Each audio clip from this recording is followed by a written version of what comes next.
ये प्रश्न साधकों के हृदय में उठता है कि भगवान ऐसा क्यों करते हैं, भगवान ऐसा क्यों करते हैं। भैया एक कंकड़ उठाओ और शीशे पे ऐसे मारो, पूरा ढेर हो जाएगा। और गोली मारने पर भी ढेर नहीं होता। वही शीशा है जिसको गरम ठंडा करते करते बुलेट प्रूफ बना दिया। नहीं बना दिया, गोली मारो तो नहीं लगता, शीशा ही तो होता है। तो भगवान अपने भक्तों को बुलेट प्रूफ बनाते हैं।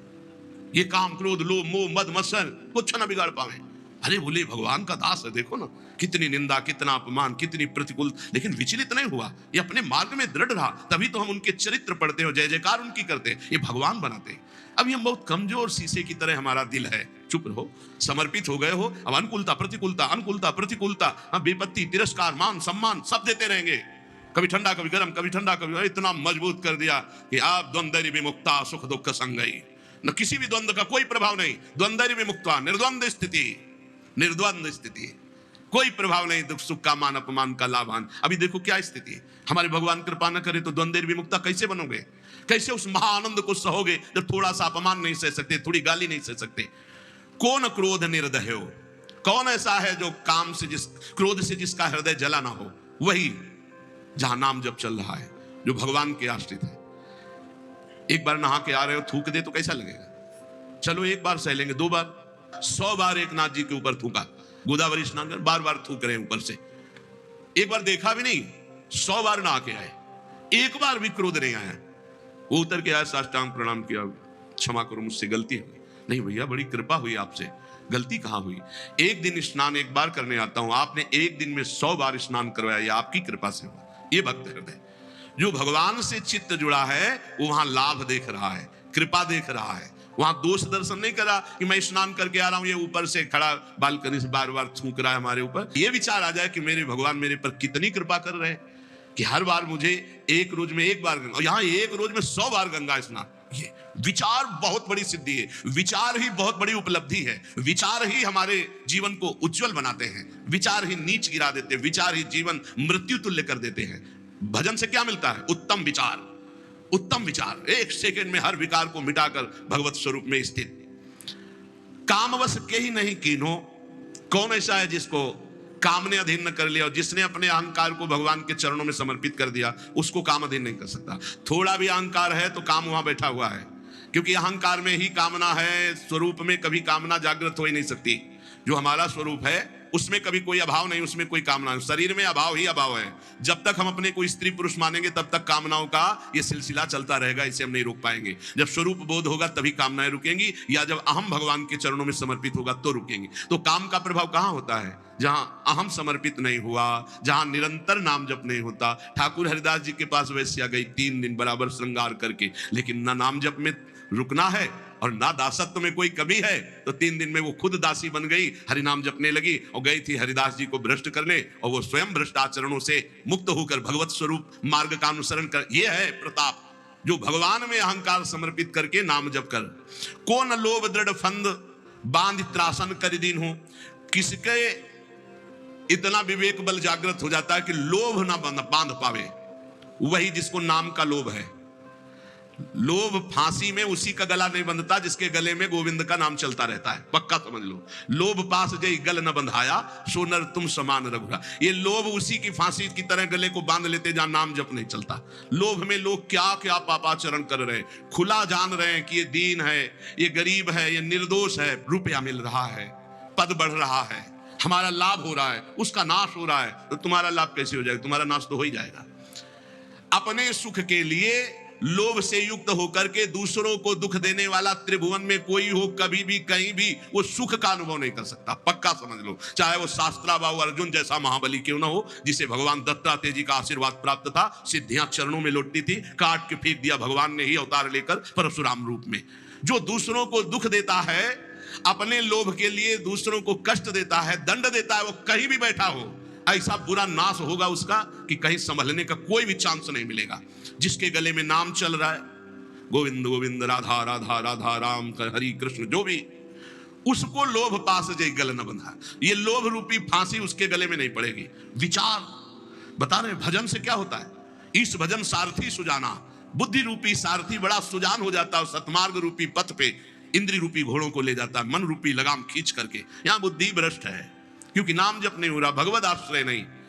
तो कौन लोभ दृढ़ फंद बांध त्रासन कर दीनू। बड़ा दुख भोगना पड़ता है लोभी आदमी को, बड़ा दुख। वर्तमान में तो जलता ही रहता, चाहे जितना करोड़ों रुपया आ जाए, परिणाम में भविष्य उसका बड़ा मंगल होगा, क्योंकि लोभ के कारण उसने कितने बड़े बड़े पाप किए हैं। बहुत बहुत लोभ ये नष्ट कर देता है, और देखा भी है, लोभ से नष्ट होते हुए भी देखा है। बहुत सूक्ष्म बुद्धि से जब विचरण करते थे, कहीं कहीं साल साल भर गंगा किनारे एकांत स्थल मिले तो रुके, तो सब लोग मिलते ही थे, सब पता चलता है। ये लोभ जो है बुद्धि को इतना अधीन कर लेता है। वैसे सिद्धांत कहता है, धन गया तो कुछ नहीं गया, स्वास्थ्य गया तो कुछ गया, और चरित्र गया तो सब कुछ गया, ऐसा कहा गया। सिद्धांत जो है वो ये कहा गया। अब अंग्रेजी तो याद नहीं, इसको अंग्रेजी में कहा गया, money is loss, nothing is loss, health is loss, something is loss, और character is loss, everything is loss, सब नष्ट हो गया।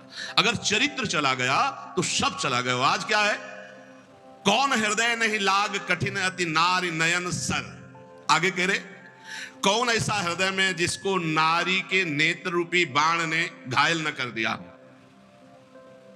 वही हृदय है जो हरि को अर्पित है, जिसके हृदय में भगवान का स्मरण चल रहा है, उसके हृदय में नहीं। अगर देखने योग्य है तो भगवान का भजन करने वाले देखने योग्य है, और कुछ देखने योग्य नहीं संसार में, कुछ देखने योग्य नहीं। ये सब मल की सुंदरता है, मल की, ये सुंदरता नहीं है, ये मल की सुंदरता है।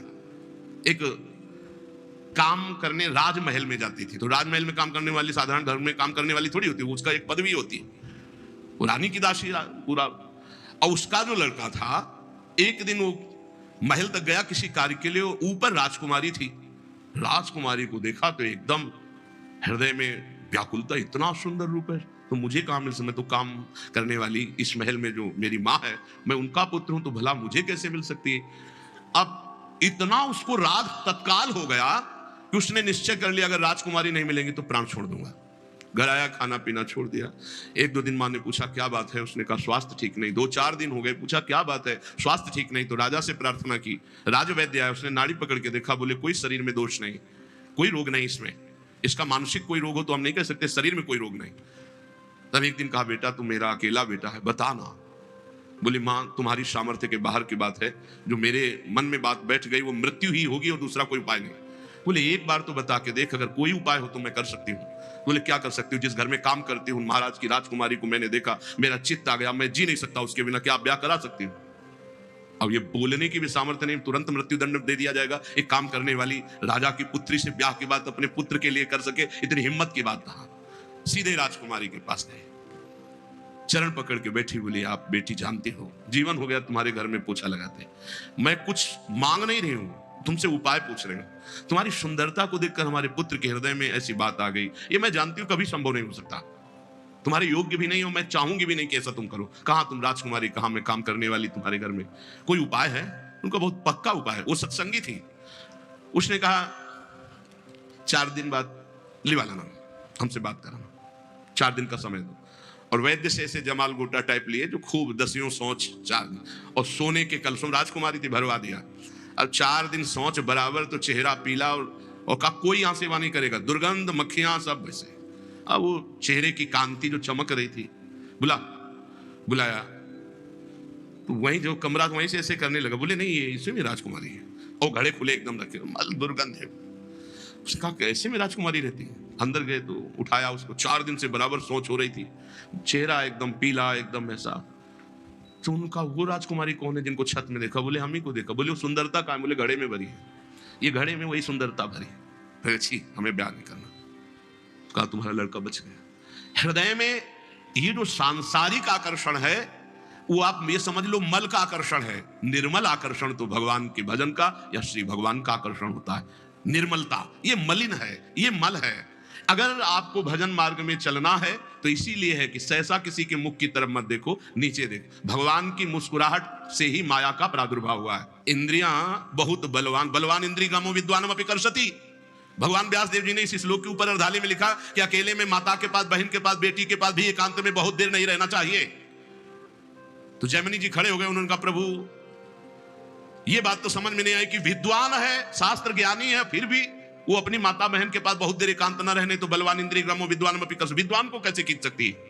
अब जैमिनी जी बहुत बड़े विद्वान हैं वेद के, और शिष्य तो शिष्य ही भगवान श्री कृष्ण द्वैपायन के। व्यासदेव जी ने कहा कुछ दिन के लिए हमें बद्री नारायण जाना है, आप इस आश्रम को संभालिए, आप श्रेष्ठ हैं, और फिर आकर मैं उत्तर दूंगा। वो समझ ही नहीं पाए।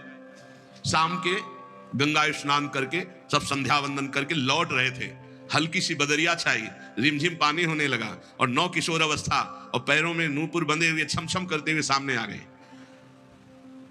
चरणों को देखा, इतने सुंदर श्याम वर्ण चरण। श्री कृष्ण द्वैपायन भगवान व्यासदेव जी भी श्याम वर्ण के ही है। आवाज, मेरी रक्षा करो, मैं जंगल में अकेली फंस गई हूं, अगर आज रात्रि आपके यहां रुक गई तो सुबह मैं अपने नियत स्थान को पहुंच जाऊंगी, नहीं तो आप समझते हैं स्त्री शरीर है, कोई बाधा हो सकती है। नहीं नहीं, गुरु जी है नहीं, और सब ब्रह्मचारियों का आश्रम है, यहां स्त्री का प्रवेश। अरे इस समय मैं शरणागत हूं, शरणागत के लिए स्त्री पुरुष या पशु पक्षी नहीं देखा जाता, जो शरण में आ जाए उसकी रक्षा की जाती। अब भगवान व्यासदेव जी से बढ़कर ज्ञानी कौन होगा? उन्होंने कहा हाँ ये बात तो है, शरणागत की रक्षा तो हम एक कुटिया दे सकते हैं, और रात्रि में तुम्हें कुटिया नहीं खोलनी। मेरा नाम जैमिनी है, मैं भी आदेश करूं तो भी नहीं, यहाँ का मैं प्रभारी हूं। यहाँ की मुझे पूरी सुरक्षा दी गई है कि हर ब्रह्मचारी की सुरक्षा करते हुए मेरे गुरुदेव भगवान श्री कृष्ण द्वैपायन व्यासदेव जी का आदेश है, इसलिए मैं भी आकर रात्रि में कहूं तो तुम कुटिया मत खोलना। वह जैसी आज्ञा महाराज, बस हमें तो शरण मिल जाए रात्रि भर की, और छमछमा के आगे। चरणों को ही देखा था। तो कौन सी कुटिया है महाराज जी? अब उस कुटिया में जब अंदर से बंद कर ली तब आप आए। संध्या वंदन के बाद जब गुरु जी का ध्यान करके भगवत ध्यान में लगे तो वही नूपुर, वही छमछमाहट, बार बार आवाज काटना चाहे पर वो आवाज कटे ही ना। बोले बाद में ध्यान करेंगे, पहले पूछते हैं कि तुम आई कहां से हो रात्रि में, अभी तक तो पूछा ही नहीं, नाम क्या है तुम्हारा, और तुम यहां फंस कैसे गई जंगल में? अब जो है वो दूसरी बात हो गई। गए और उनका कि दरवाजा खोलिए, उनका नहीं दरवाजा नहीं खुलेगा, जैमिनी ऋषि का आदेश है। बोले मैं जैमिनी ही बोल रहा हूं। बोले नहीं नहीं, उन्होंने कहा तो मैं भी कहूं तो मत खोलना। तो अब वहां कोई लिंटर तो पड़ा नहीं था, बहुत बहुत फूस की झोपड़ियां, खपरेला होते थे, मिट्टी की दीवार, बांस की फंटी, उसके ऊपर खपरेला हटाया, बांस की फंटी हटाई, नीचे कूद गए। अच्छो रूप देखा तो ऐसा श्यामता, कोटि कोटि कंदर्प को भी मर्दन करने वाला वो रूप, नौ किशोर अवस्था, विशाल नेत्र, कपोल चमक रहे नील कमल के समान। ऐसे लंबी सांस ली, हक से हो गया वैसा रूप। भगवान है श्री कृष्ण द्वैपायन, भगवान के अवतार। कैसे आगमन, ढेर हो गए महाराज। कैसे आगमन हुआ? ढेर का मतलब सब इंद्रियां, मन बुद्धि सब आसक्त हो गई उसी में। हम बहुत ज्यादा तो प्रश्न नहीं करेंगे, बस एक ही प्रश्न करेंगे, अब सब भूल गए। क्या तुम मुझे वरण कर सकती हो? आप जैसा ऋषि बोले तो प्राण अर्पित है महाराज। पर हमारे पूर्वजों में एक प्रथा चली आ रही कि आप जहां स्नान करने जाते हैं ना, वहां एक कालिका का मंदिर है, तो जो दूल्हा बनता है पूरा मुंह काला करके दुल्हन को पीठ में बैठा के मंदिर तक ले जाता है। तो यहाँ आसपास तो मंदिर है नहीं, वही कालिका जी का मंदिर है। आप अगर रात्रि में मुझे अपना मुंह काला करके और वहां तक बैठा के पीठ में ले जाएं, पक्का ब्याह। तो सोचा रात्रि का समय, सब ब्रह्मचारी, कोई ध्यानस्थ है, कोई भजन परायण, कोई शयन में है, मुंह काला करने में क्या लगता है? कोयला लिया, अपना मुंह काला के बोले बैठो जल्दी पीठे में, रफ्तार से घुटनों के बल। काफी समय तो लगा है, बीच बीच में 2-4 चपत जम, तो सोचा चपत जमा लो, कोई बात नहीं। मंदिर के पास गए, खींच के 2-3 थप्पड़ मारे। ये कौन सी परीक्षा है? और जब देखा तो दाढ़ी और, अरे गुरुदेव, बोले बलवान इंद्री ग्रामो विद्वान में भी कर सकती। बोले हाँ गुरुदेव, विद्वान में भी कर सकती, विद्वान को भी खींच सकती है। नारी नयन सर जाहि न लागा। कौन ऐसा है? कौन ऐसा है जो भगवान मानता है? वो ऐसा है, ये भगवान है, बस इतना। जैसे भगवान ने मोहिनी रूप धारण किया, देवता और असुर जब समुद्र मंथन किए, तो जब समुद्र मंथन से अमृत आखिरी में निकला तो असुर लेके भाग गए। तो देवताओं के ओठ सूख गए कि प्रभु इनके हाथ से हमें मिलने वाला। बोले नहीं, बिना झगड़े के, बिना परिश्रम के अपने आप अमृत दे देंगे। बोले प्रभु ऐसे कैसे दे सकते हैं? आप सारंग धनुष धारण करें तो भी भैसे नहीं देंगे, ऐसे ऐसे हिम्मती देते हैं, तो सारंग से नहीं देंगे। नहीं, ये हमारे नेत्र बाण से बिंद कर अपने आप अमृत कलश देंगे। एक सेकंड लगा, वो मोहिनी रूप छम करते हुए भगवान, देवता मुस्कुरा दे। किसी को भी देवता को मोहित नहीं किए मोहिनी भगवान। क्यों? क्योंकि उनको पता है हरि है, ये हरि है। समझ रहे हो ना? एक भी देवता लुभायमान नहीं हुआ, क्योंकि पता है हरि है। और दैत्यों की तरफ जे ही गए, अरे इतनी सुंदर तो आज तक देखा ही नहीं था किसी को, कोई है ही नहीं सुंदर। ब्रह्मा ऐसी बना ही नहीं सकते, ब्रह्मा नहीं बना, एक से एक सुंदर है ब्रह्मा की बनाई हुई। ब्रह्मलोक में ऐसी अप्सरा की तिल भर देख ले तो मुनिजन मूर्छित हो जाती, तिलोत्तमा आदि। और स्वर्ग में तो भीड़ लगी हुई अप्सराओं की। भगवान को देख करके अमृत कलश हाथ में भूल गए। तब कहा देखो भाइयों, आपस में लड़ने की जरूरत नहीं, अमृत कलश सुंदरी को दे देते हैं और ये जिनको जिनको पिलाएंगे हम राजी। तो भगवान ने कहा तो हमको क्या समझते हो, अरे हम छलिया हैं, हम किसी की नहीं होती। अरे बोले तुम कुछ भी इतना कह के ना कि हम छलिया हैं किसी के लिए, तो ऐसा मुस्कुरा दिया, तिरछी कटाक्ष मारी, मानो ये ले अमृत कलश। बूंद नहीं पिलाया दैत्य को, सब देवताओं को पिला, लेकिन एक भी देवता मोहिनी भगवान से मोहित हुआ हो तो हमें बताना क्यों? क्योंकि मेरे भगवान है जो हर स्त्री में भगवत भाव करता है, पवित्र भाव मेरे गोविंद इन रूपों में है, उसके हृदय को कभी भी कोई भी सुंदरता नहीं वेद सकती, क्योंकि सुंदरता के समुद्र भगवान, सुंदरता की सीमा हमारी प्यारी जी। श्रीपाद प्रबोधानंद जी ने वृंदावन महिमामृत में लिखा है कि स्वयं मोहिनी अवतार भगवान भी राधा दासी उपासक के हृदय को मोहित नहीं कर सकते। ऐसा सौंदर्य त्रिभुवन में तो है ही नहीं। जिनकी दासियों की सुंदरता को देखकर सुंदरता की समुद्र लक्ष्मी जी आश्चर्यचकित हो जाए, वो श्री किशोरी जो है, लक्ष्मी कोटि विलक्ष लक्षण लसल लीला किशोरी सतई राराध्यम ब्रज मंडलेति मधुरम राधाभिधानम परम। हरि बहुत करुणा में है। जब कोई साधक परमार्थ में चलता है तो हरि की कृपा से ही चलता है। उसकी यात्रा जो पूरी होती है वो हरि की कृपा से होती है। फिर उसको विघ्न क्यों मिलते हैं? क्योंकि वो अहंकारी ये समझ नहीं पा रहा कि हरि की कृपा से चल रहा हूं, हरि की कृपा से चला हूं, हरि की कृपा से चल रहा हूं, वो समझ नहीं पाता। उसके अंदर एक अहम रहता है, मैं साधना कर रहा हूं, मैं बहुत साधना, फिर उसका प्रश्न हो जाता है और उस प्रश्न में वो हार जाता है। जब तक सिद्धावस्था ना आ जाए, विषयों पर विजय प्राप्त ना हो जाए, तब तक साधक को व्यवहार स्वीकार नहीं करना चाहिए। अभी 2-3 दिन के ही सत्संग में पीछे देखिए चर्चा हुई थी कि ये 4 बातें हों तो दूसरों का कल्याण कर सकता है, उपदेश देने का अधिकार है। पहले शास्त्रीय सिद्धांतों का पूर्ण ज्ञान, दूसरा शास्त्रीय सिद्धांतों का पूर्ण चल करके अनुभव, जो तुम बोल रहे हो उस पर तुम, तीसरा सिद्धावस्था, काम क्रोध लोभ मोह मद मत्सर इनका किसी भी तरह तुम्हारे ऊपर अधिकार ना हो चुका हो, और चौथा सम्मे भगवान का भाव। अब निकलो जगत मंगल के लिए, कहीं कुछ बाधा ही नहीं। जब बहुत प्रियता जन समुदाय से स्वीकार कर ली जाती है तो उनमें कुछ खास जन हो जाते हैं, और विवेकी वही है कि पूरा जीवन निकल जाए ना कोई खास ना खवास, सब खास कोई खास नहीं।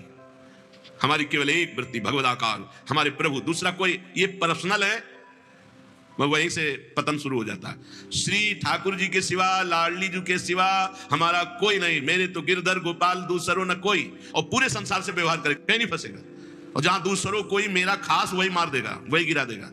पूरे जीवन का संतों का अनुभव होता है। पूज्यपाद श्री उड़िया बाबा जी महाराज के वचन, बृहस्पति के समान ज्ञानी और धर्मात्मा और उच्च पद में विराजमान हो तो भी विरक्त को एक जगह से कई दिन भोजन नहीं लेना चाहिए। बृहस्पति के समान 5 घरों से, या अचानक कोई भाई एक दिन दे दिया, वो भी निषेध है, पर आप ले एक दिन चला पा लिया ठीक है, दोबारा 2-4 महीने बाद कभी ऐसा निमंत्रण, सिद्ध पुरुष पर कोई अंकुश नहीं है। ये साधक की बात है।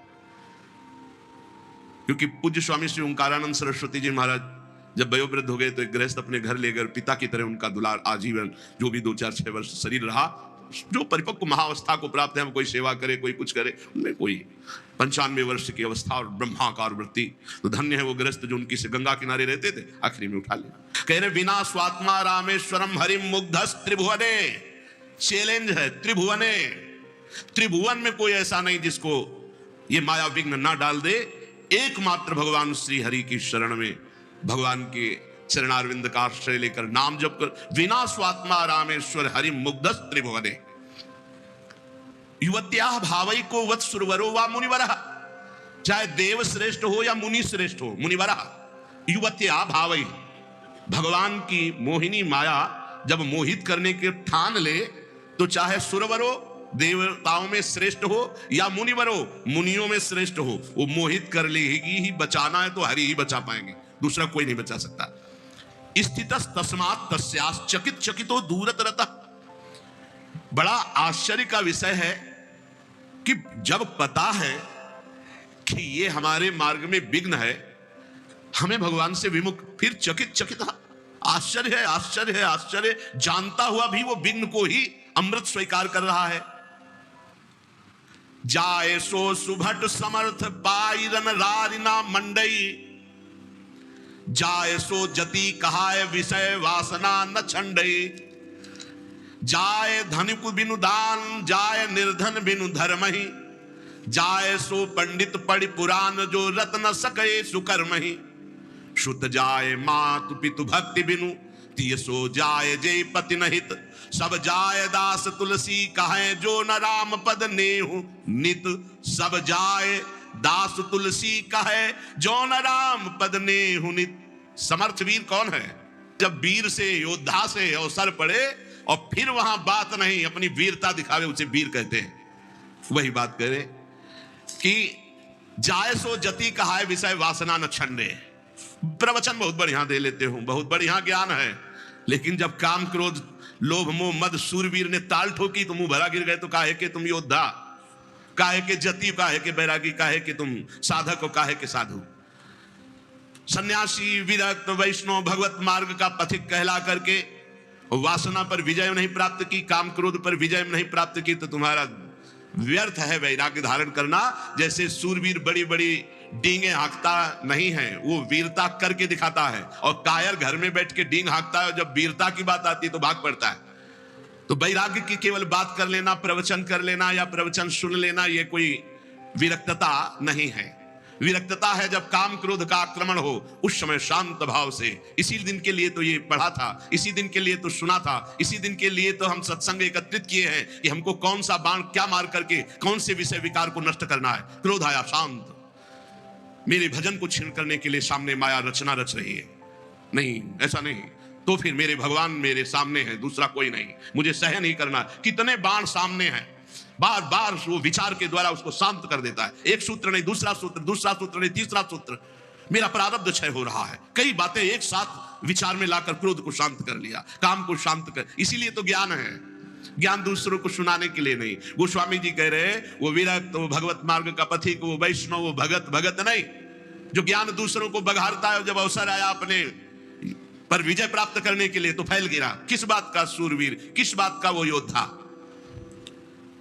जिसके पास खूब धन है और वो दान नहीं करता, दूसरों को सुख नहीं पहुंचाता, वो धर्माचरण शून्य, वो व्यर्थ हो जाता है, नष्ट हो जाता है।